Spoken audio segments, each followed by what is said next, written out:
BCCIയിലും supreme കോടതി നിയമിച്ച ഭരണസമിതിയിലും അഭിപ്രായ ഭിന്നത രൂക്ഷമെന്ന് വ്യക്തമാക്കുന്നതാണ് ചരിത്രകാരൻ രാമചന്ദ്ര ഗുഹയുടെ കത്ത്.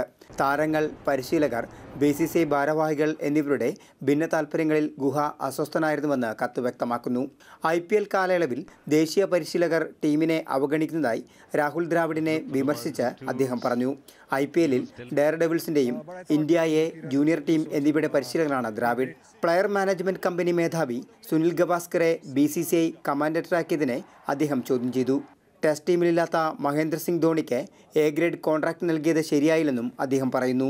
പരിശീലകനെ കണ്ടെത്താനുള്ള BCCIയുടെ അപ്രായോഗിക നടപടികളിലും വിയോജിപ്പ് രേഖപ്പെടുത്തി.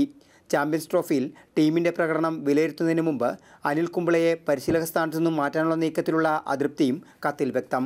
ആഭ്യന്തര കളിക്കാരോട് ഭരണസമിതി വിവേചനം കാട്ടുന്നു.